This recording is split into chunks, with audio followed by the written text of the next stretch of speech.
Hello, welcome to the Product House, where two friends nerd out about the product. Hello, Kiet. Today is the last day of the 2024. It's a good time to do some reflections. Yeah, it is. What a year. What a year. I guess when audiences listen to this episode, it'll be probably well into 2025. What we really wanted to do was to come together, and we've been talking about this episode for a while now, but just one of the really hardest things to do as product managers is talk about failure. So that's really the focus of this episode, right, Charlotte?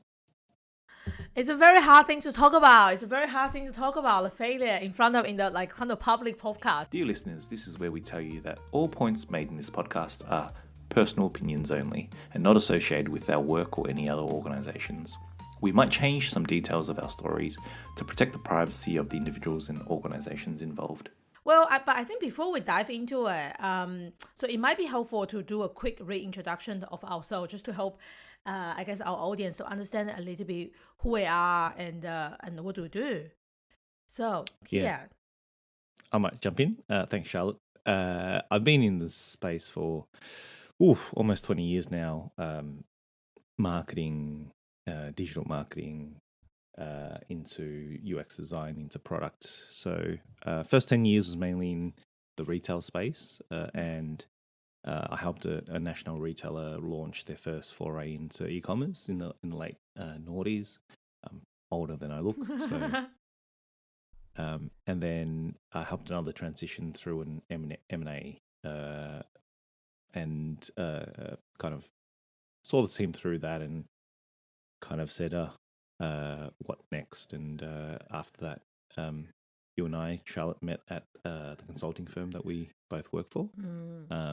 So presently, I don't own a product per se, but I'm a product coach, and that's kind of where we focus a lot of time in kind of helping organizations kind of adopt product thinking.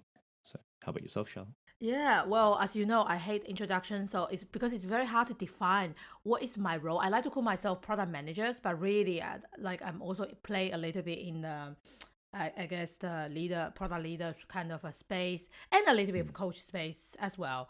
So it's very hard to define. So I've been in the industry for about 10 years, and definitely less than where you are. So, however, I've been building product probably in a little bit different environments across as well, kind of in the startups and do a little bit scale ups, and then most of the time actually in the enterprise and corporate environments. But I do have some experience of running my own business, so that's why there's a lot of kind of you can hear a lot of different kind of failure stories from there as well. And then, but I do find the best version of myself when I'm doing some sort of 0 to 1 kind of work, and especially with kind of passionate teams. I actually really interesting around the whole team dynamic and what kind of building a team side as well. So probably about as you know about.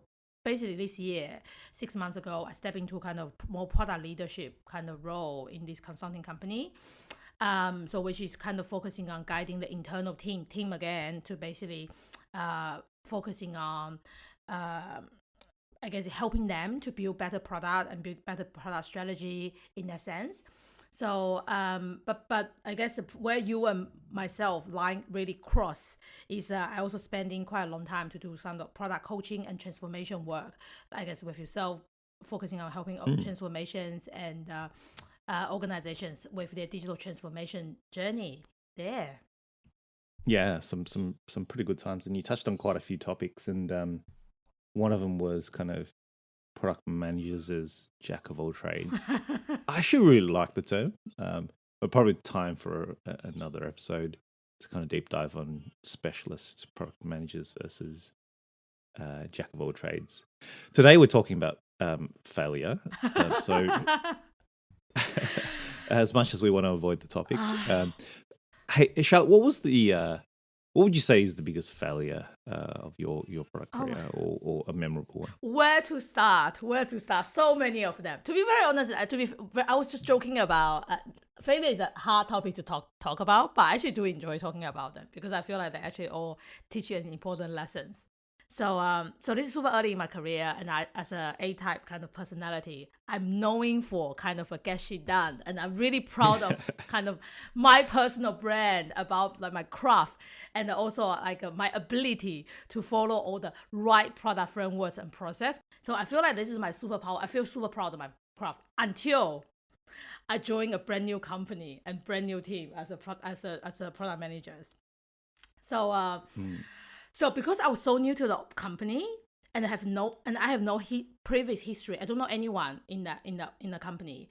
But then I feel like from day one, I just like the engineer lead from the company just seems to have a huge issues with myself and then my manager during the time as well, who is kind of like VP of the product. So he really just will put up a very strict communication wall between myself and the rest of the engineer. Yeah. Not allow me to actually communicate with them directly. And then there was one time I remember super valid, like vivid experience, like in the team stand up. Yeah, during the time we're still writing story. I don't even remember in the system car and putting out. We actually have physical Kanban wall. We do the stand up around it all the time. There's one time. Good old days. Exactly. Well, people probably who are listening to this podcast couldn't imagine that's actually how we actually used to keep track of information. Literally, there's one time he just tearing off one of the business user story in front of everyone, literally just refused to do the work and assign the work to the engineer without a good kind of explanation, just to say he doesn't understand, I guess, the car, and just walk away. And then very direct, and then also basically interrupt every single thing I say in almost every single team environment, meeting environment. And I was just like, what happened there? And then also a context there is my manager was in the same boat of me. And then he also gets challenging almost every single things he said. So, but the way how my manager handled the situation, he just avoid the whole conflict. So what he did is he just not attending any of these meetings. If the engineer lead in the role, he would just delegate the meeting to myself and the other person, PM in the call, to actually helping taking notes in that. But eventually my manager left the organization for good. And then, which means now it really left me have to facing with the engineer lead more, and until the new manager arrived. It was terrifying. Because it was literally, there was a period of time I just don't want to go to work. So, oh, wow. But I was so junior during the time. I don't really know how to handle this situation. To be honest, there's so many better ways than the way how I handle it. So I literally just avoid resolving the issue too. I avoid because I don't really know how to do it. So what I did is, I also trying to avoid this engineering at all costs. So I try to build relationship with people in his team and trying to communicating, avoiding the official channel and go past him to make friends with the kind of developer and trying to messaging them thing like individually. But then because during the time I naively believe as the outcome is good, as long as I will be able to build the best product, then all of this is normal. All of this will go away. Like I just need get these things done, and my good effort will be seen by, I don't know, whoever in the company, and then by the result. And then however that actually get both me and him into really kind of a reversible kind of a situation. It basically dig a bigger hole for us, and what's worse is dig a bigger hole for the product team and engineer team, because it go to a stage that it's super toxic. A few months, no work literally get done because it's a physical work. You literally just get things stuck in the Kanban. Nothing get done. Help me paint the picture around the rest of the team. I assume he wasn't the only engineer on your product team, and I didn't know. That's something I didn't know during the time. People probably waiting for me to speak up as well, just like as much as me waiting for the other people to speak up. Yeah, okay. So is this just whole circle of not anyone taking ownership of it?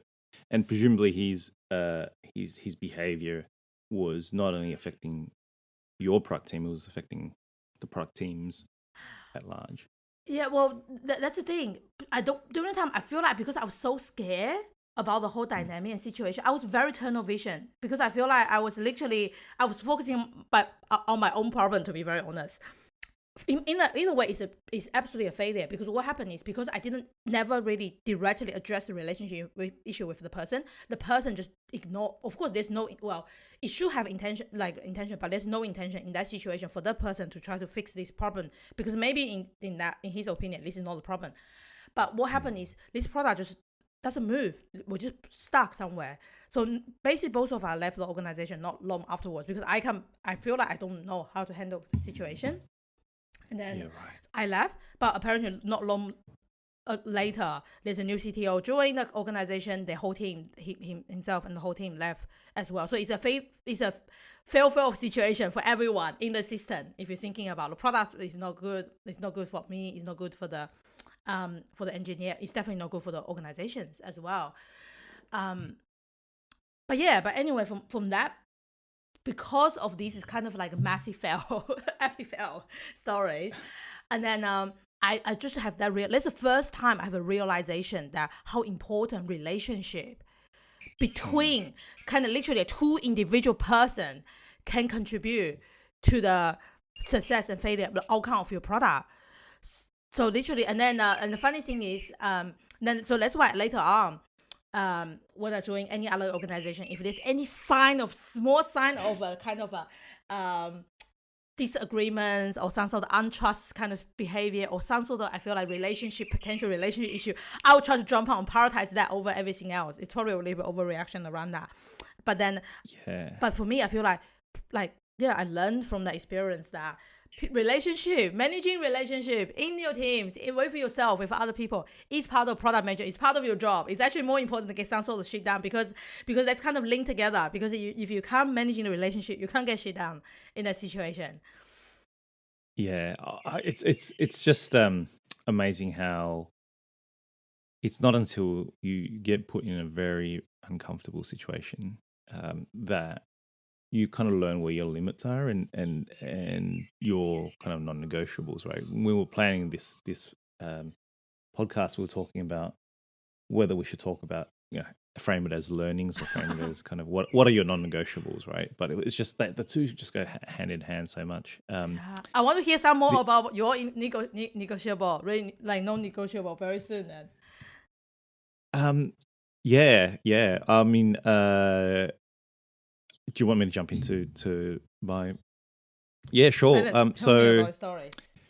Well, first of all, thank you for sharing that story, and thank you for being vulnerable. It was, really, really insightful. Kind of a lot of parallels in some of the hard situations I've been to, kind of in the past as well. But the one I wanted to kind of share was, my non-negotiable is to validate your idea early, and only commit to it if you absolutely believe in it.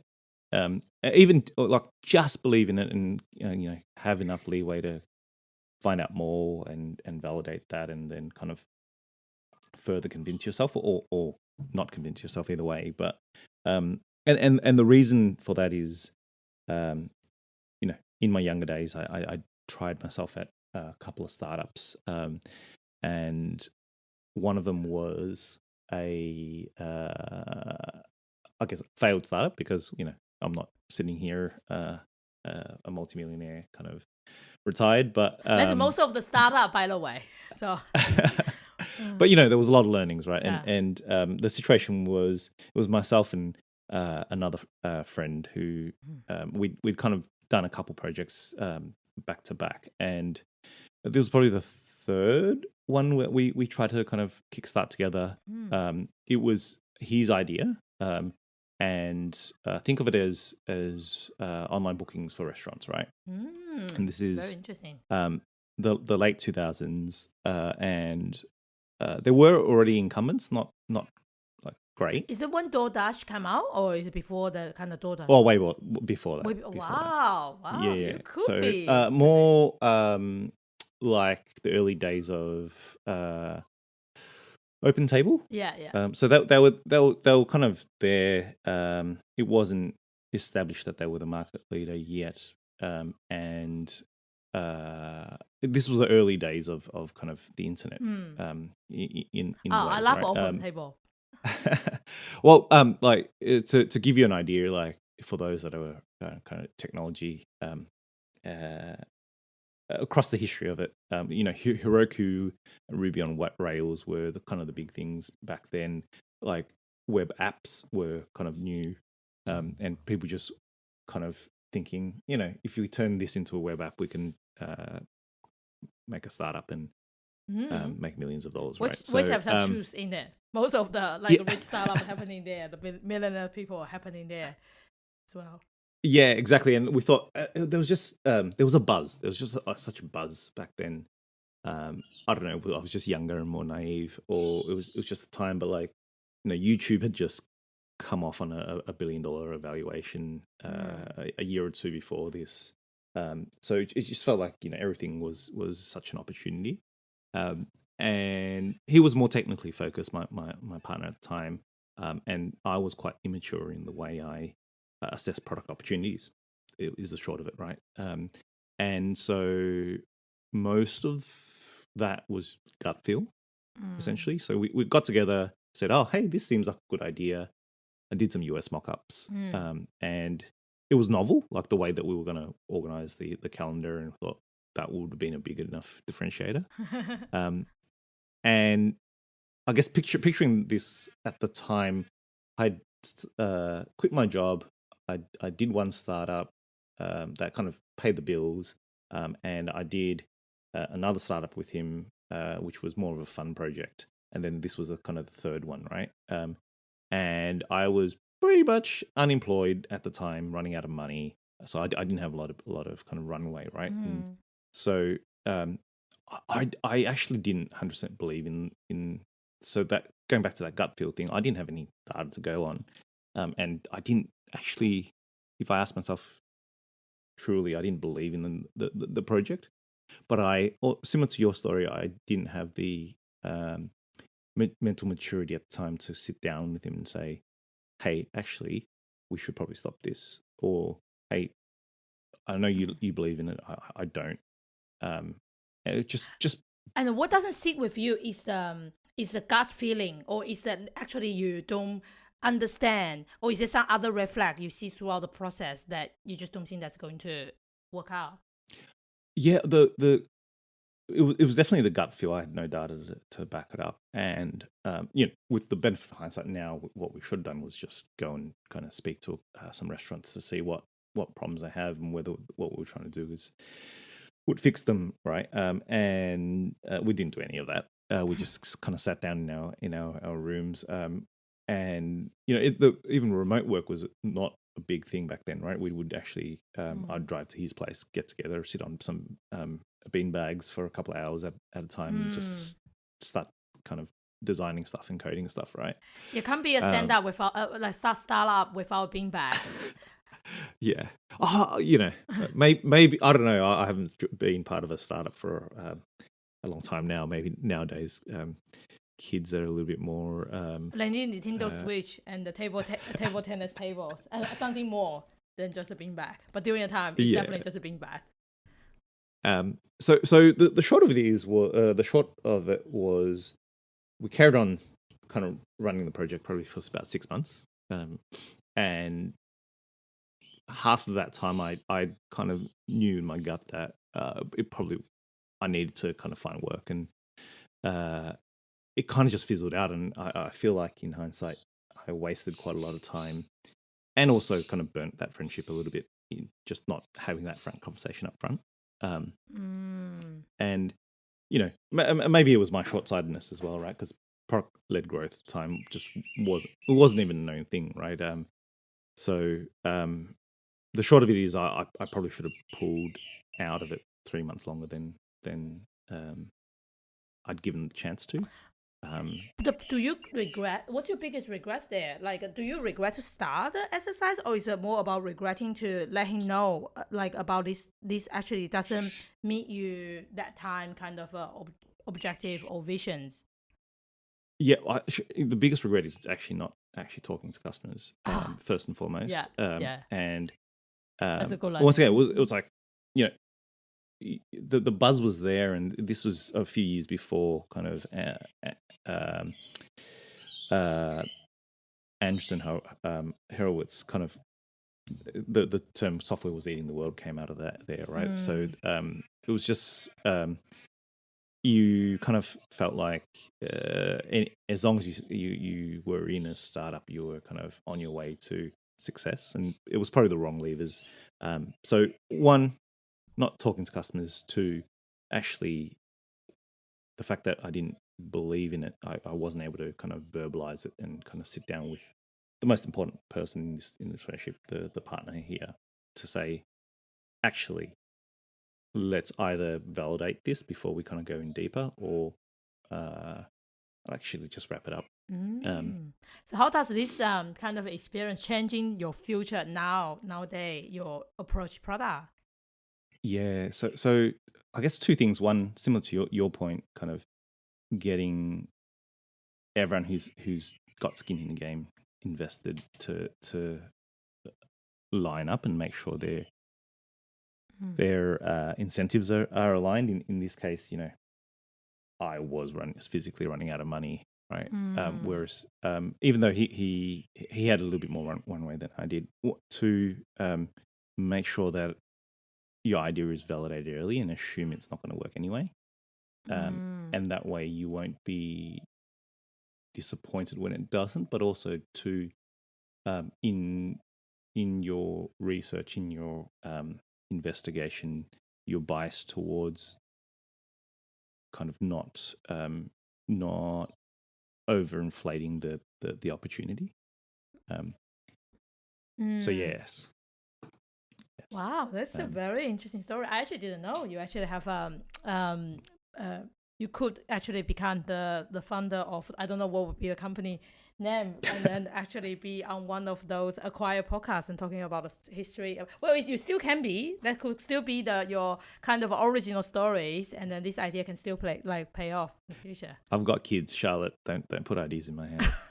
Well, that's not an excuse for not being innovative and actually do what you want. You're doing the podcast. That is actually a kind of like creations and entrepreneurship. So that was totally the plan. Like millions off this podcast. All right. So maybe let's talk a little bit, because we both share one failure stories already. Maybe let's just do a little bit reflections about how does that feel? Like, how does it feel about to share, I guess, some of our learning and failure stories in public, and just have someone to listen to. Yeah, it's an interesting one because, like I said, you and I were wanting to do this episode for a while now, and I think, whether directly or indirectly, we procrastinated a little bit on this one.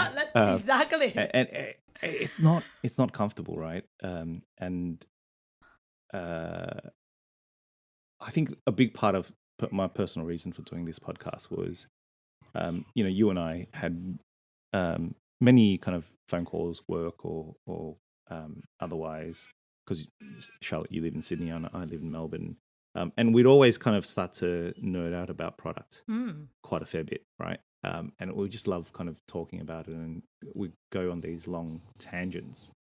And really was the only chance to for me as a professional to reflect on my craft a lot of times, and that's what I really get out of this podcast. I don't think I ever kind of told you this, Charlotte. Aww.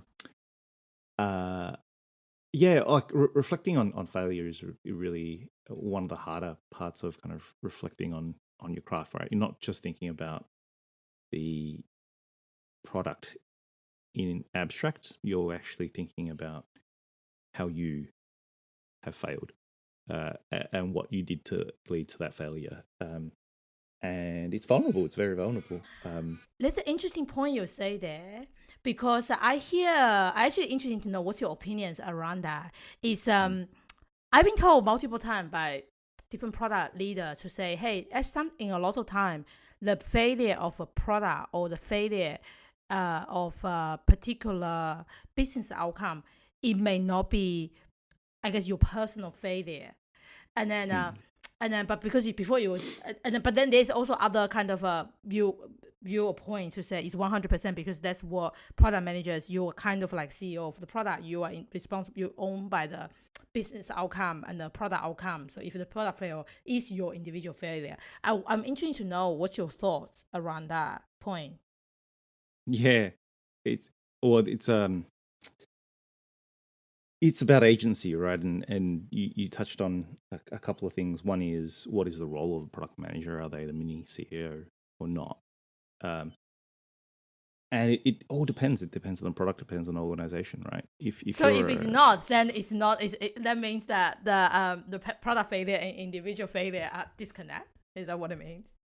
I think if you feel like, if you're in a position of agency to influence something and you didn't do it, then and you know ahead that you needed to do it, then I think that's a lesson learned. I think if you are in a system which your product exists in, a classic example is you and I working in the consulting space. Most of the money within that organization doesn't come from product. And so it could be.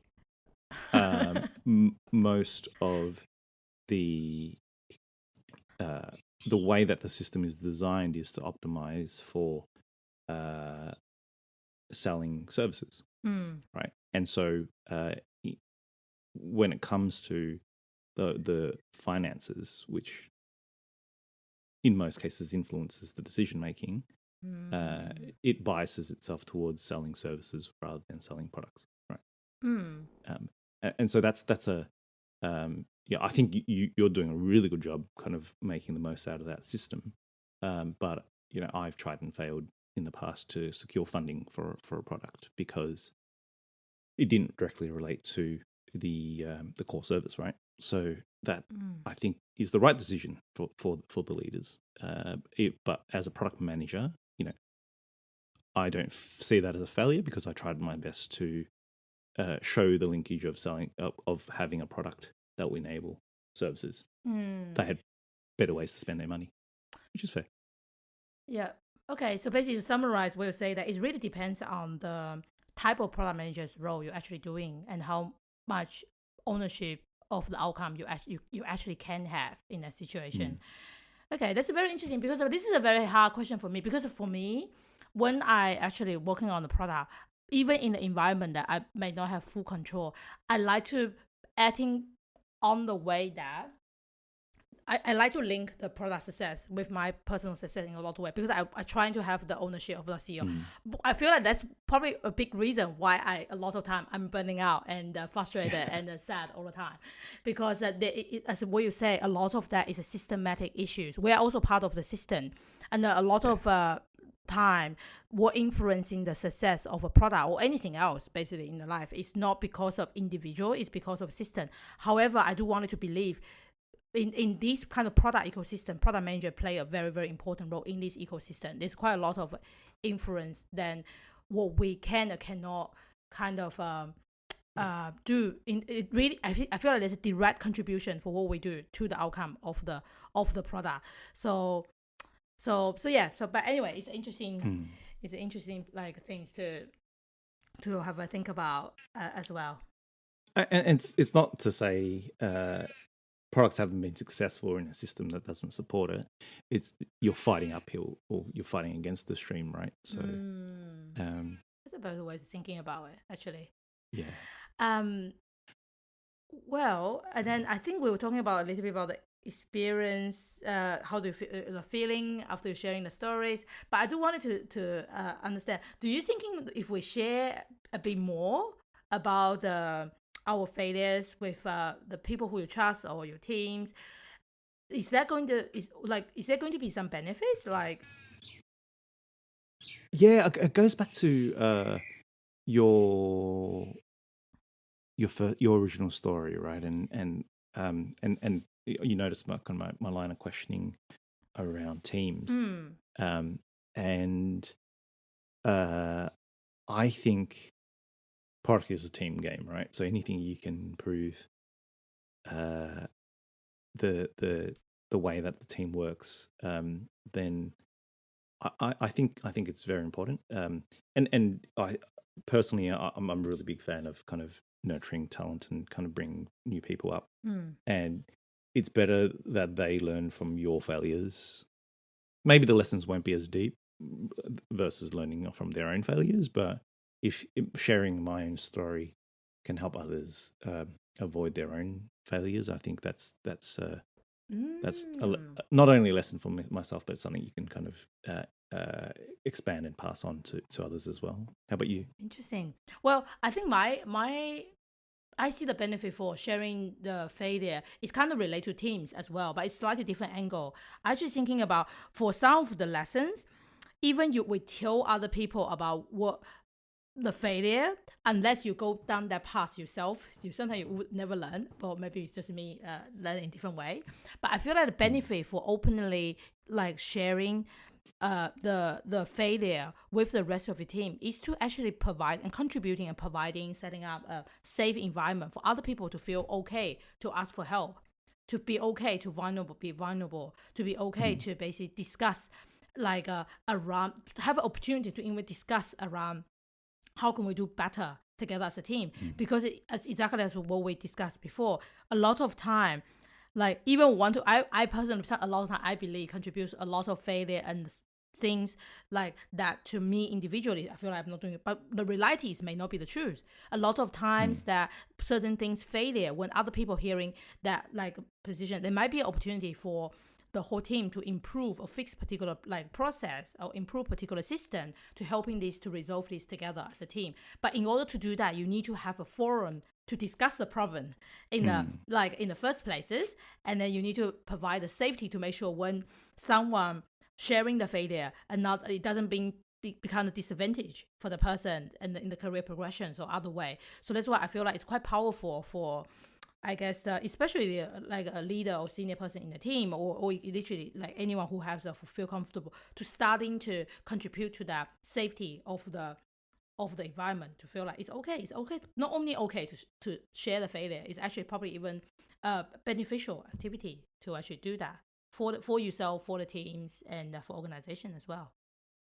Yeah, some really interesting points that you covered there, and I think highlights the importance of um, culture, right? And it kind of makes me think: does every successful product team have the same culture, or does it really reflect on the people who are in that team and what high performance means to them?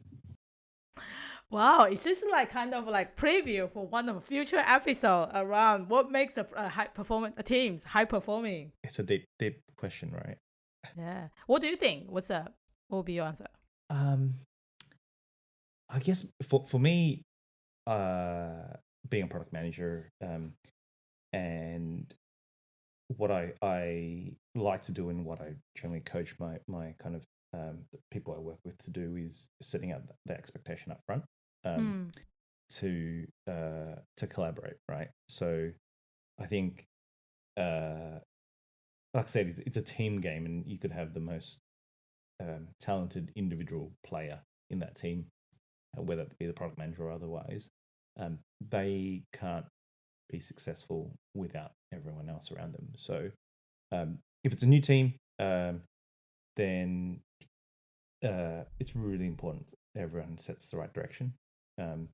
And uh, I like to use the paradigm which Daniel Pink, I've kind of spoken a lot about: purpose, autonomy, Mm. mastery, um, and also connectedness. But making sure everyone's aligned on the purpose and why they're there with the team. So involving everyone in the co-creation of the vision. You can kind of set out, here's the objective, but I think when people come together to co-create it, then it's they believe in it much more. Um, and IKEA effect. exactly right. And I think at every stage you need to celebrate people challenging your thinking, right? Um, Mm. and I learned this really later on, as I had children, right? Which is, you want to encourage them when they show the right behavior, right? um, as minor as it is. So I always keep in mind never to shut people down for when they challenge your thinking, because I think unless you can respond to it and answer it in a succinct way, then you're probably not got your ducks lined up and your logic uh, straight. It's better that it is in a safe environment than, let's say, you're talking to an executive and they're challenging So you. when your child starting to challenging you or something that you disagree with, what do you do in that situation?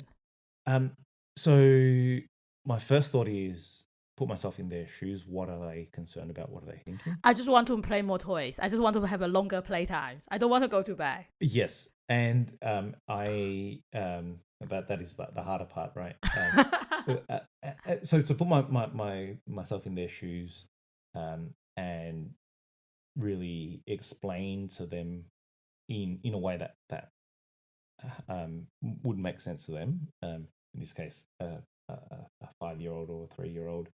Um, what is the overall purpose of going to sleep early?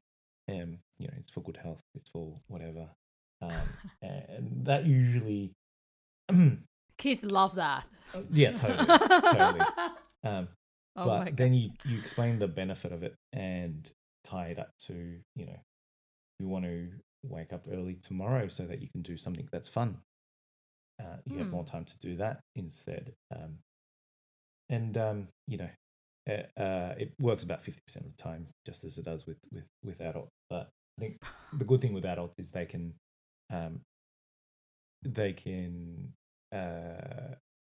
agree to disagree, and you have the chance to kind of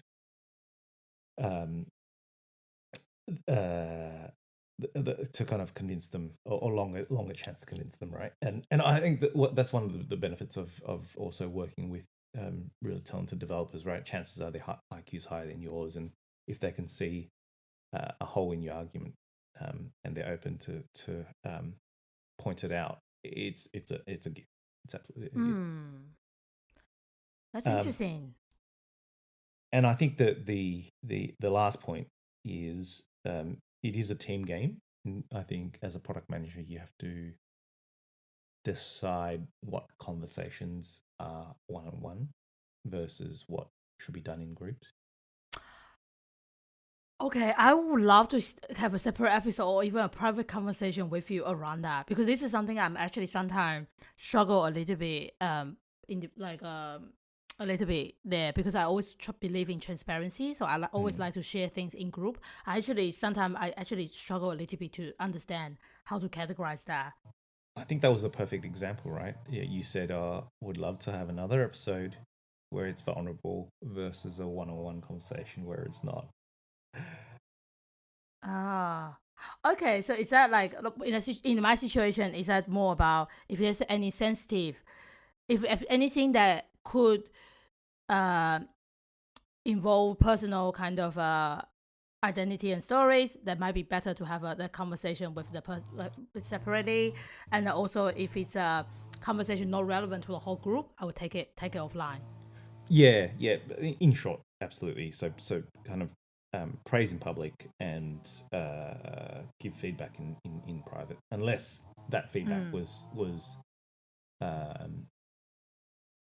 relevant to everyone else, right? And it's a learning that everyone can learn with. Then you have to decide whether the payoff is worth the potential public. Okay, in that situation, then probably should always have if it's a feedback from individual, it should always be private. I think I do know that part at least, because it shouldn't surprise individual to call them out their behavior in front of a group, because it shouldn't be it will be a surprise and shock for the person. That's exactly the best way to kill a safe environment. Yeah, exactly right. And I know a lot of leaders have different types of leadership skills, and if you listen to like some Jensen Huang, for example, right? He's all about just being really candid with his leadership team, right? And he's not afraid to kind of call you out in public, right? And so I think it just needs to be done in a way that's authentic and comes from a place of wanting to help the other person. Radical candor. You That's it. deliver the honesty with like basically what you truly believe, and with love and trust. Any thoughts on your end? Well, thank you so much for sharing kind of a really good recipe about how to build a very safe kind of a culture and team to encourage people to share a bit more, like a bit more vulnerability and feel comfortable to share about the failure. I don't really have a recipe like what you have. I only have one kind of mindset and principle. It's about for my kind of epic fail. My biggest things I learned is the way to the biggest important, the most important things for something to success is about relationship and trust. So that's why I think I actually do spend a lot of time to building relationship and building the level of trust with people through small talks, through organizing social events, and then through spend time to understand what happened with the person, I guess, personally outside from work. What does it look like? And then creating kind of a opportunity to collaborate on something. And also my kind of my mentor and my old boss, he recently write a blog. It's around one-on-one, the importance of one-on-one. And I was reading it the other day, and he was talking about how he always come with prepare kind of a script in the one-on-one with the his direct report because and then I think I can't remember the exact full question, but it's roughly around understanding where they are in their life, and then understanding a little bit about how they're going to achieve their goals and see if there's anything he can help him with. But he come with a very deliberate conversation around to understand where they are. And then he also mentioned about sometimes he will go above beyond. If once he understands, for example, is this person very interested in hiking, sometimes he will actually go above beyond and holding some of the a lot of working one-on-one or participate in some way to participate in that person's kind of interest, and then to try to make the one-on-one a bit more interesting and with the person, which I find it very, very powerful in the sense is because he actually making effort to thinking about what's important in the person's career and sincerely try to helping the person achieve that, which is really helping with building relationship and trust. Number two is and he participate, even he go above beyond, even participate in the person sometimes outside the world to build another level of the trust in a sense. So again, I'm not trying to say everyone should do in that, but I like the principle. That's kind of like my funding principle around how to say creating a safe kind of environment to share. I think is to lay the foundation right, is to have that relationship, have the trust with everyone in the team to do that. Sounds like an amazing coach.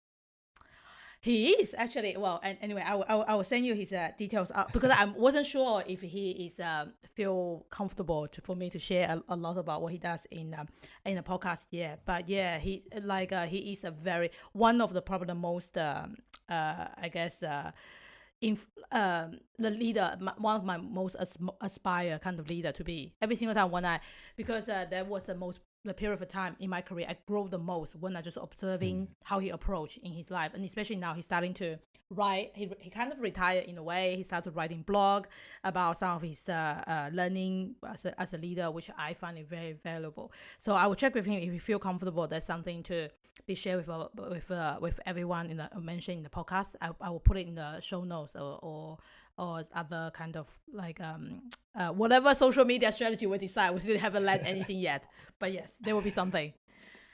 Thank you, Charlotte. Looking forward to that. Shall we wrap up? Yes. Yeah. Well, I actually forgot most of the things we talk about, so I might let you to do the honor of the wrapping up, to do a big conclusion. It's been a long morning. Maybe we should. Your idea of doing this later on in the day is probably a good one. So we spoke about failure and failure as a way to learn. We talked about how failure helps you build your arsenal of your own personal non-negotiables. And we spoke to a lot about how sharing failure not only benefits yourself, but those around you. And we kind of really deep dived into what that means for the team. How to do that, the recipe for that, essentially. Yeah, and kind of using that as a way to kind of set up the right behaviors, mindsets, and culture for a team.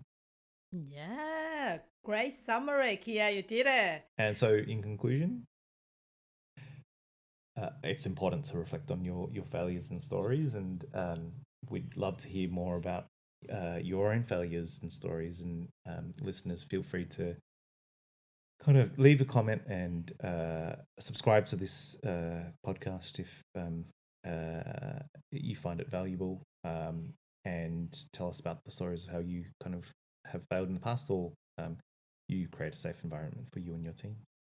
Okay, we're going to do very embarrassingly doing this in live. So, but I'm going to ask this question: what would we like our audience to actually leave a comment? Do you think it's a Spotify comment section, or do we prefer people to send email to us?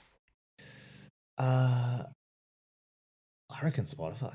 If you're listening to this through Spotify or wherever you kind of find your podcast, which currently unfortunately, only Spotify only have a common feature. Okay, if you are using any other kind of platform apart from Spotify, maybe using the email then, because we have a Product Pals podcast at gmail.com as well. So that is the Product Pals at gmail.com. Great questions. It's literally Product Pals podcast just Product Pals at gmail.com. Nice. Don't know how we scored that one. Yeah, well, totally by accident, but yes. And that's a wrap. All right. Thank you everyone. Have a really good one. New year. And